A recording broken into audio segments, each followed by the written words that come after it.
দ্বৈত নাগরিকত্ব এবং ঋণ খেলাপি যারা রয়েছে আমরা চাই না এই নির্বাচনে তারা অংশগ্রহণ করুক না। তারেক রহমানের ছবি পুরো ঢাকা শহরে পুরো বাংলাদেশে ব্যবহৃত হচ্ছে, অনেক প্রার্থীদের ছবি ব্যবহার হচ্ছে, তাহলে তাদের বিরুদ্ধে ব্যবস্থা নিতে হবে। ফলে ইলেকশন কমিশন কিন্তু এইটা এক অর্থে সংস্কারের বিরুদ্ধে অবস্থান নিয়েছে। আমরা কোনো ঋণ খেলাপিদের এই সংসদে দেখতে চাই না। উপদেষ্টার সাথে সাক্ষাৎ করেছি, যেখানে বিশেষত গত 2-3 দিনে হয়ে যাওয়া যে ঘটনাসমূহ, যেটা সামনে নির্বাচন এবং সমসাময়িক রাজনীতিকে প্রশ্নবিদ্ধ করছে, এই বিষয়টা আমরা প্রধান উপদেষ্টার কাছে উল্লেখ করেছি। যেহেতু প্রধান উপদেষ্টা এবং অন্তর্বর্তী সরকার বারবারই বলে আসছে যে ইতিহাসের সর্বশ্রেষ্ঠ একটা নির্বাচন তারা দিতে চায় এবং সেই আস্থাটা তারা আমাদেরকে দিচ্ছে, দেওয়ার চেষ্টা করতেছে। কিন্তু সর্বশ্রেষ্ঠ একটা নির্বাচনের জন্য যে ধরনের পরিবেশ থাকা দরকার, নির্বাচন কমিশন এবং মাঠ প্রশাসন যে নিরপেক্ষতা নিয়ে নিরপেক্ষ আচরণ করা প্রয়োজন, সেই আচরণটা আমরা মাঠে দেখতেছি না। এবং এই বিষয়গুলো আমরা ওনার কাছে বলেছি যে নির্বাচন যদি এইভাবে পক্ষপাতদুষ্ট হয়, নির্বাচন কমিশন যদি পক্ষপাতদুষ্ট আচরণ করে, সেটা নির্বাচনে প্রভাব ফেলবে এবং নির্বাচন নিয়ে শঙ্কা তৈরি হবে।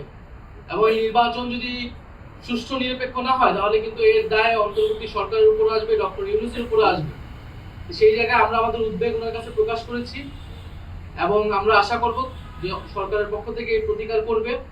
আমরা ইলেকশন কমিশনের কাছেও এই বিষয়গুলো বরাবর মতো বলে আসছি, আমরা আবারও যাবো ইলেকশন কমিশনের কাছে, কারণ আমরা চাই 16 বছর ধরে বাংলাদেশের মানুষ ভোটাধিকার দিতে পারে নাই এবং বাংলাদেশে এই যে ফ্যাসিবাদ কায়েম হয়েছিল এর অন্যতম গুরুত্বপূর্ণ কারণ হচ্ছে এই নির্বাচন কমিশনকে দলীয়করণ করা হয়েছে, নিরপেক্ষ আচরণ করতে পারে, মানুষ ভোট প্রদান করতে পারে নাই এবং বিভিন্ন যে নির্বাচনগুলো হয়েছে, যে নির্বাচনের প্রতি জনগণের কোনো আস্থা ছিল না।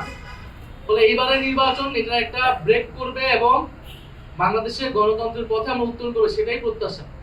তো গত 2 দিন ধরে আমরা যা দেখতে পাচ্ছি যে নির্বাচন কমিশন দ্বৈত নাগরিকত্ব যাদের রয়েছে এবং ঋণ খেলাপি দায়ে যারা অভিযুক্ত, তাদের বিষয়ে আইনের দৃষ্টিতে কোনো সুস্পষ্ট অবস্থান নেয়নি, বরং তাদেরকে আইনের ফাঁকফোকর দিয়ে, সংবিধানের ভুল ব্যাখ্যা দিয়ে কিভাবে ইলেকশন করতে দেওয়া যায় সেই চেষ্টা তারা করেছে। এবং এই চেষ্টাটা খুব স্পষ্ট, তারা করেছে বিএনপির চাপে।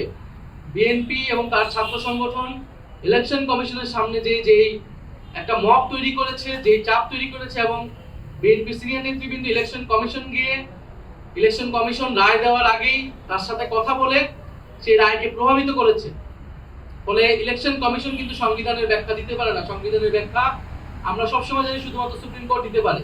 সংবিধানে সুস্পষ্টভাবে বলা আছে যে দ্বৈত নাগরিকত্ব যারা থাকবে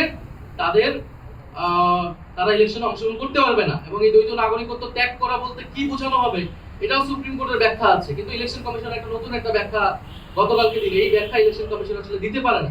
এবং এই ব্যাখ্যাটা এই কারণেই দেওয়া হয়েছে যাতে বিএনপির এই প্রার্থী বা দ্বৈত নাগরিকত্ব রয়েছে এই প্রার্থীগুলোকে যাতে ইলেকশনের সুযোগ করে দেওয়া হয়। আমরা খুব সুস্পষ্টভাবে প্রধান উপদেষ্টাকে আসলে বলেছি এই দ্বৈত নাগরিকত্ব বিএনপিতে অনেক রয়েছে, জামাতেও রয়েছে, আরো অনেক দলে থাকতে পারে। এটা আসলে তারা কোন দলের এটা আমাদের কাছে বিষয় না। আমাদের কাছে বিষয়টা হচ্ছে আইনের প্রয়োগটা যাতে সুষ্ঠু হয়, সবার জন্য সমানভাবে হয় এবং সব দলের জন্যই যাতে এটা সমানভাবে প্রযোজ্য থাকে। একইভাবে যারা ঋণ খেলাপি, তাদের এই বিষয়গুলো পরিশোধ করার আগে তাদের ইলেকশনে অংশগ্রহণ করার কথা না। কিন্তু একজন ইলেকশন কমিশনার বলতেছেন যে তিনি মন খারাপ থাকা সত্ত্বেও অনেক কষ্ট নিয়ে হলেও এই ঋণ খেলাপিতে তারা ইলেকশন কমিশনে ইলেকশন করতে সুযোগ দিচ্ছে। ফলে এটা তো খুবই স্পষ্ট যে একটা দলের চাপে পড়ে তারা নিজেদের অবস্থান থেকে, আইনের অবস্থান থেকে, নিয়ম থেকে সরে এসে একটা ভুল ব্যাখ্যা দিয়ে এদেরকে সুযোগ করে দিচ্ছে, যেটা আমাদের নির্বাচন কমিশনকে কিন্তু প্রশ্নবিদ্ধ করেছে। ফলে আমরা এখনো বলবো যে আমরা এগুলো নিয়ে কোর্টে যাবো এবং কোর্টেও নানা ধরনের চাপ প্রয়োগের চেষ্টা করা হচ্ছে। আমরা আদালতে যাব, ইলেকশন কমিশনের কাছে আমরা আবার যাব, যারা দ্বৈত নাগরিকত্ব যাদের রয়েছে, অনেকে তথ্য গোপন করেছে, এখন কিন্তু এই তথ্যগুলো আসছে, এগুলো নিয়ে আমরা আদালতে যাব। ফলে দ্বৈত নাগরিকত্ব এবং ঋণ খেলাপি যারা রয়েছে আমরা চাই না এই নির্বাচনে তারা অংশগ্রহণ করুক। আমরা চাই যে যারা আইনের নির্বাচনে যে আইন, বাংলাদেশের আইন অনুযায়ী যারা বৈধ হবে তারাই কেবল নির্বাচনে অংশগ্রহণ করুক। আগামীর বাংলাদেশ, আগামী সংসদে আমরা কোনো ঋণ খেলাপিদের এই সংসদে দেখতে চাই না। ফলে এবং আরেকটি শোকজের বিষয়টা আসিফ মাহমুদ বলেছেন যে যেখানে আমরা ইলেকশন কমিশনের প্রশ্ন নিরপেক্ষতা নিয়ে কথা বলতেছি এবং একটা রাজনৈতিক দল হিসেবে এই বিষয়গুলোকে তুলে ধরা আমাদের দায়িত্ব, সেক্ষেত্রে সেই সবাই আমাদের এই বিষয়গুলো তো তারা কোনো আমলে নিল না, বরং আমাদেরকেই তারা সকোজ দিল। অর্থাৎ আপনি এই দেশে আইনের কথা মানতে বলবেন, আপনার উপরই আইনের ভুল প্রয়োগ করা হবে। তারেক রহমান যখন বাংলাদেশে এসেছেন, পুরো ঢাকা শহর এবং এই গুলশান এলাকা, যেটা তার নির্বাচনী এলাকা, পুরো পোস্টার ফেস্টুনে ছেয়ে গেছে তার ছবি দিয়ে। এখন আমাকে ওই যে বলা হয়েছে যে আমার ছবি যেহেতু ব্যবহার করা হয়েছে, তার মানে এটা আমি নির্বাচনী প্রচারণা করতেছি। তাহলে এটা বাংলাদেশের আইনে, আরপিএর কোন আইনে আছে এটা ইলেকশন কমিশনের বলা উচিত। তাহলে ছবি কে ব্যবহার করতেছে না, তারেক রহমানের ছবি পুরো ঢাকা শহরে, পুরো বাংলাদেশে ব্যবহৃত হচ্ছে, অনেক প্রার্থীদের ছবি ব্যবহার হচ্ছে, তাহলে তাদের বিরুদ্ধে ব্যবস্থা নিতে হবে। আমাদের সেই বিলবোর্ডে আমরা গণভোটের প্রচারণা করতেছি, সেখানে কোনো মার্কার নাম নেই, কোনো দলের নাম নেই, শুধু একজনের ছবি।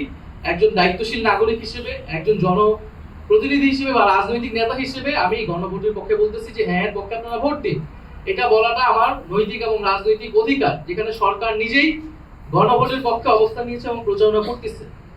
ফলে ইলেকশন কমিশন কিন্তু এইটা এক অর্থে সংস্কারের বিরুদ্ধে অবস্থান নিয়েছে, গণভোটের প্রচারণার বিরুদ্ধে অবস্থান নিয়েছে, এবং যারা গণভোটের প্রচারণা করতে চায় তাদেরকে অনুৎসাহিত করছে, এবং এইটা করলে তারা আইনগত ব্যবস্থা নেবে, এই ধরনের একটা মেসেজিং কিন্তু ইলেকশন কমিশন আসলে দিচ্ছে।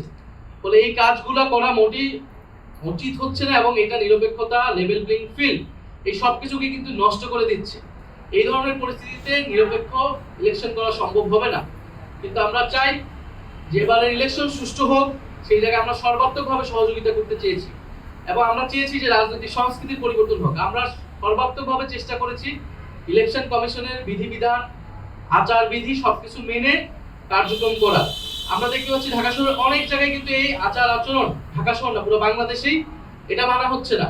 এখন তো প্রচারণা করার নিয়ম নাই, কিন্তু সব জায়গায় তো হচ্ছে মার্কা দিয়ে প্রচারণা করা হচ্ছে।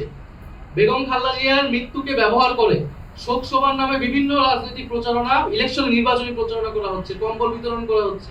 এই সব কিছুর মধ্যে দিয়ে তারা কিন্তু প্রচারণা করছে, যেটা ইলেকশন কমিশন দেখেও না দেখার ভান করছে। ফলে আইন শুধু একজনের জন্য হবে, তার জন্য আবার ভুলভাবে ব্যাখ্যা করে আইনের ভুল প্রয়োগ হবে আরেকজনের জন্য, যেখানে সঠিকভাবে প্রয়োগ করার সুযোগ আছে কিন্তু ইলেকশন কমিশন সেই প্রয়োগ করছে না। ফলে এই সামগ্রিক পরিস্থিতি আমাদের ভিতরে উদ্বেগ তৈরি করছে, এবং ইলেকশন কমিশনের সামনে গিয়ে বসে থাকলে যদি ইলেকশন কমিশন তাদের পক্ষে অবস্থান নেয়, তাহলে কিন্তু আমাদেরকে তাহলে ইলেকশন কমিশনের সামনে অবস্থান নিতে হবে।